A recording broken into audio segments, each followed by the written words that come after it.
Maayong adlaw kanyang tanan nga nagpaminaw karon ni tulumanon, kini ang akong suliran. Ilabi na ni Dr. ni Obra o gatoy ni Elaine Bathan. Ingon man sa mga artista nga maghatag og kinabuhi ning akong suwat suliran. Ako si Marie, 33 anyos, minyo og may tulo ka anak, taga Dumanhog, Cebu. Punto legal kining akong suliran. Dili gyud ni akong suliran. Sa ako ning manghod nga lalaki. Kabahin kini sa iyang kaso. Nakadasmag manggod ni siya og usa ka tiguang nga nag-edad og 56 anyos. Nahitabo kini dihang didto pa kupuyo dool sa ila sa Lapu-Lapu, Cebu. Aron ni hisabtan, ingon ini ang mga panghitabo.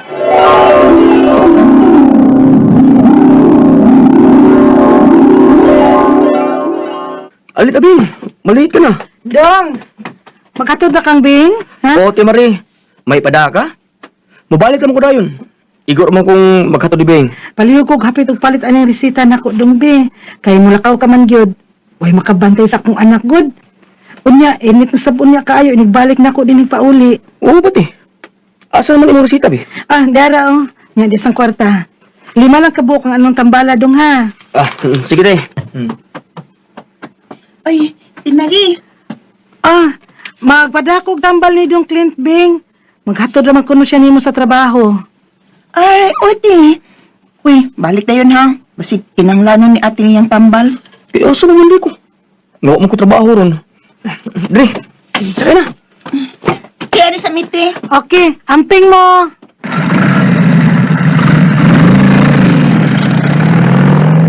Ay, salamat. Kay nakapamaliho kong dong Clint og palit sa akong tambal.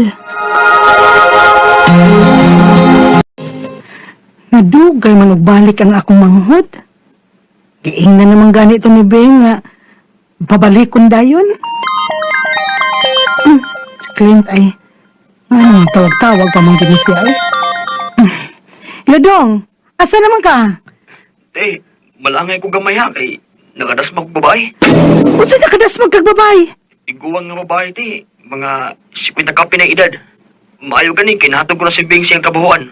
Tuloon taming maligid ang tiguwang. Uy, naunsa man pud taon ka dong, uy. Wa sa di ka maghinay. Naginay, Te, oy. Diskusyon lang yun. Nanonya, kumusta naman ka? O gang imong nadasmagan? Okay raman ko, Te. Huwag ang akong nadasmagan. Ako masadayo na daog dali sa ospital. Pero, bawal lagi, Te. Gihold din akong motor ug ang akong lisensya. Ug papirmahon ko no kog kasulatan, Te, sa tagtungod. Nga kinahanglan ako ang moabaga sa gastuhan sa ospital hangtod nga magagawas ng pasyente. Usa pa nila i-release na ako ang akong lisensya ug motor. Unsa?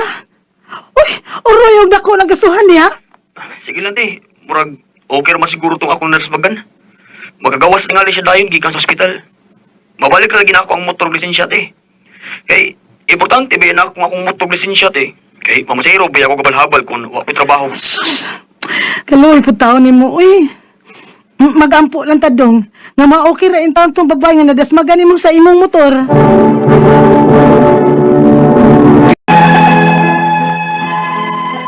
Nakapirma gyud ang akong manghod sa maong kasulatan nga siya ang moabaga sa tanang gastuhan sa ospital sa babae nga iyang nadasmagan hangtod nga makagawas kini. O kung makagawas na sa ospital ang pasyente, ilan nang i-release ang lisensya og motor sa akong manghod. Apan, unya, unsa? Ang motor ay ilang gi-release? Oo, lagi, Te. Wa mas lamutuman sa mga kasabutan, eh. Nga i-release nila na ako ang akong motor lisensya kung kagawas na ilang pasyente. Unsa man kuno ilang katarungan? Kaya na po kumi palitunon nga mga tambal, Te. Bisan nakagawas na ilang pasyente. Uy, apil pa din na sa inyong sabot? Okay ra unta ko, anak, Te. Kaya nakasama, gid ko. Pero mutuman lang unta sila sa mga gisabutan. Gi-release tuod nila na ako ang motor. Pero unsa man sa ako pag-drive natin nga, wa mo lisensya. Ginuhod na nila. Tuwa man sa mga pulis din, udlater ang hitabo. Unsa? Uy, naunsagot silang ikasabot ng taon. Makareklamo man si Kuana na, si Clint. Kay, mama ka na ilang kasabutan nga gipirmahan. Maulagi. Unya ang mga pulis man kuno ang nag-hold sa iyang lisensya karon. Noy taon kaayo sila kay si Vincent mag-commute na pa doon sa trabahoan. O si Dong Clint pod, dili nakatarong sa iyang trabaho kay nagkatiman pod ana iyang nadasmagan kay aron lagi ihatag na ang iyang lisensya. Ay, lagi. Buhatag lang sa taginagmay nga tabang nila. Sweldo man ako ron. Ihatod ni nga to ni Dodong Clint ang gamay na kong tabang, oh.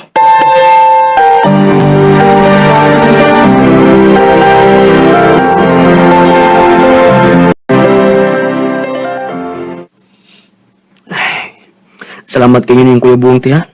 Kay murag maglisun niyo kog hatag karon sa akong obligasyon sa akong nasmagdan. Kay nagwad-an namang trabaho gud. Ha? Wala kay trabaho doon, Clint?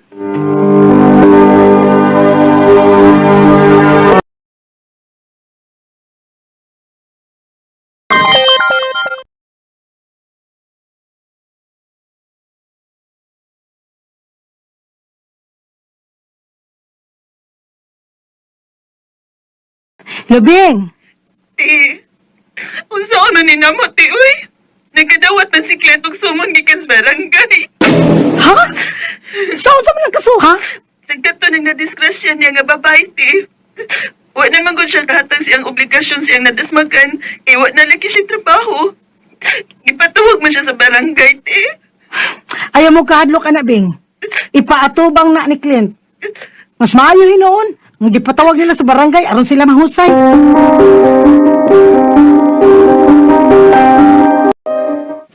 Unya dong, kumusta naman ang husay ninyo sa barangay, ha? Ang babayaron ko sa anak sa akong nasmagdan ti og 150,000. Ha? Kada ko ko na. Padadatahan naman nila 1.5 ti matagbuwan hangtod nga maimpas. May among kasabutan. Ano nga, nipirma sa deka? Kinahadlok naman ko ti. Mao ni pirma na lang ko. Unsa?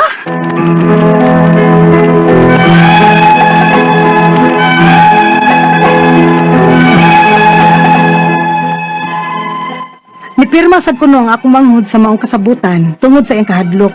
Pero para nako, dili man tumao. Grabe pud kaayo kadako sa ilang ipabayad uy. Ngunta, ni gasto man ang akong manghod sa iyang nadasmagan hangtod nga nakagawas na kini sa ospital.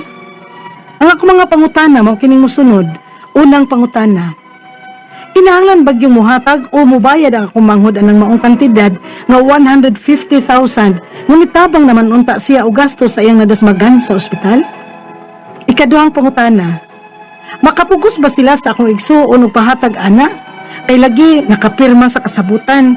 Nga sa pagkakaroon, wala may trabaho ang akong manghod. Ikatulong pangutana. Kung dili ko no makahatag ana ang kantidad ang akong manghod, ilang pasakahan o kaso. Pwede di ay na, nga man mamatay ang pasyente. Unsa man po na kaso pananglit. Ikaw pa to katapusang pangutana.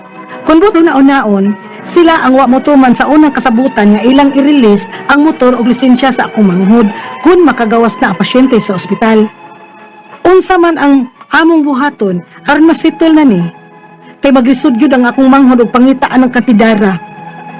Palihog, tabangi og tambagi ko. Kini ang akong suliran, Marie. Maayong adlaw mga suking tigpaminaw kini si Attorney Elaine Bathan ug it's me again, ako gihapon ang muhatag ninyo og pambag-tubag solusyon kalinawan sa inyong mga pangutana, mga problemang may punto legal, personal, behavioral, mga problema nato sa ato ang mga kapika, sa ato ang mga giagian, sa ato mga feelings so naghaligot-got dinang pitinang sakita, nga mubuto na ato ang dughan, uy ayaw in town. No, ipadagi dayon ang inyong suwat derebe ato nang pagasturyahan be ngano man na ipadasa kini ang akong suliran official writers page diya sa Facebook or pwede sad sa ato ang email nga suliran_612@yahoo.com. Nga pa ba'y nagsigig padasa ato ang post office? Ako rin nga po ning ilisgot basin pa di ay pero mo kinabasahan diri pero sige lang. 3rd floor Jose R. Martinez Building, Osmeña Boulevard, Cebu City. Standby mo mga sukintig paminaw kay mo balik mi kahuman ani nga pa Sender, taga Dumanhog, Cebu, Mayor Gungun Hika. Hello ninyo, Wado Hika, ug Attorney Hika, greetings ninyong tanan.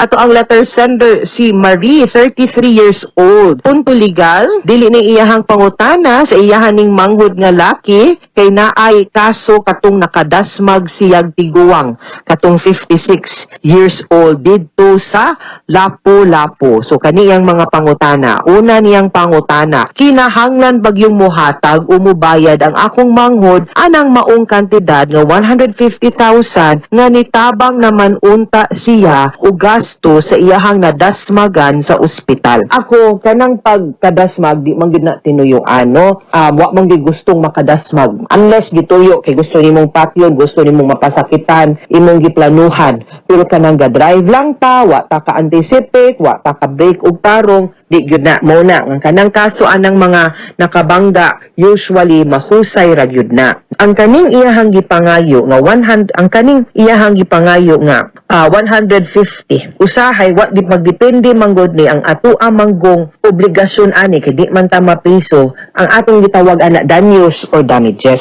Lain-lain og klase-klase ang ato ang obligasyon depende sa extent sa damage or injury nga atong na-inflict. Kay naamay usahay nga pangusra ato rang gastuan sa anti-tetanus sa didto sa ospital baron pagpa-check up, pagpa-x-ray kana siya tanan pagpa-ospital, pagpatambal, palit-tambal ato agyud na ang obligasyon. That's what we call as actual damages unya. Kung kita na gani ni bayad ana dapat na agyud tay resibo.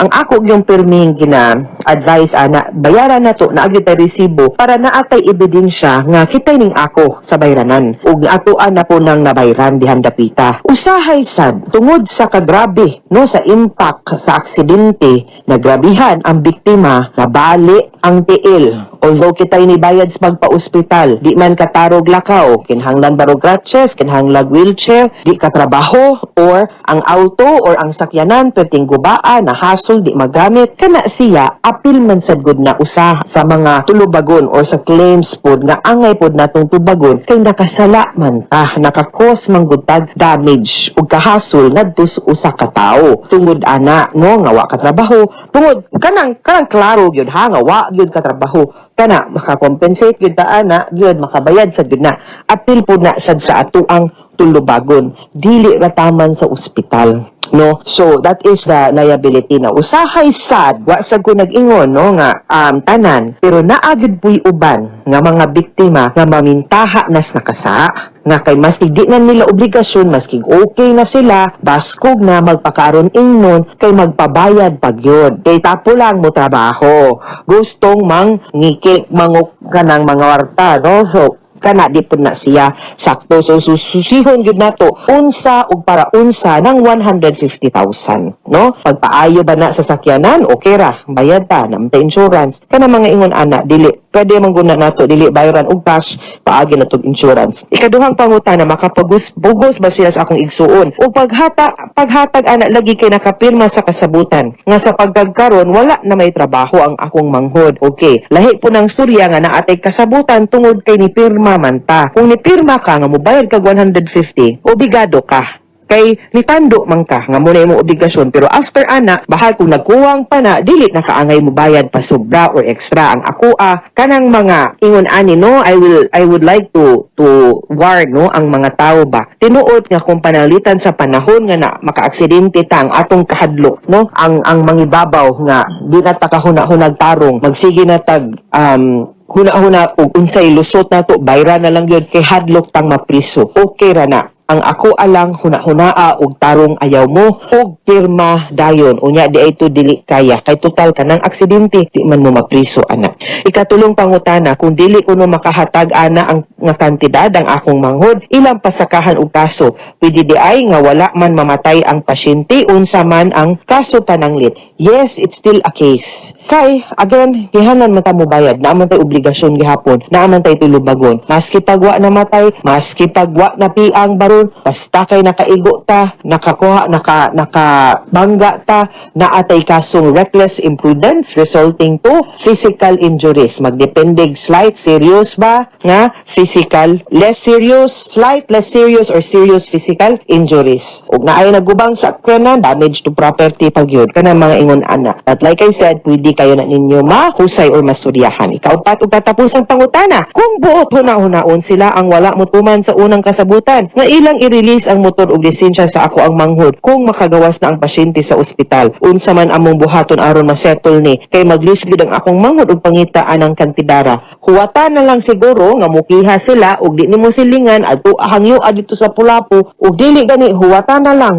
Pwede po maguna ninyong husayon nga data-data na lang, dili lang pud bulto no ang pagbayad atong paubsan ato pag yung hangyoon nga data-datahon lang nato. Anaon na lang nato na siya pag husay or inig kaso ug ikaso man gani mo na aman ay portion nga maghiring pa para lang mahusay ang inyuhang kanang issues together no. Gamay ra kayo ng butanga ay mong kaguol. Mga suking tigpaminaw hinaut unta nga naamoy nakutlo na pagtulunan karong adlaw kini si Attorney Elaine Bathan. Daghan kayong salamat sa inyong pagpaminaw sa atong tulumanon hangtod sa sunod nga sugilanon dinhiga pon sa tuang programa. Kini ang akong suliran gikan sa RMN Production Center, Radyo mo Nationwide, Tatak RMN, daghang sa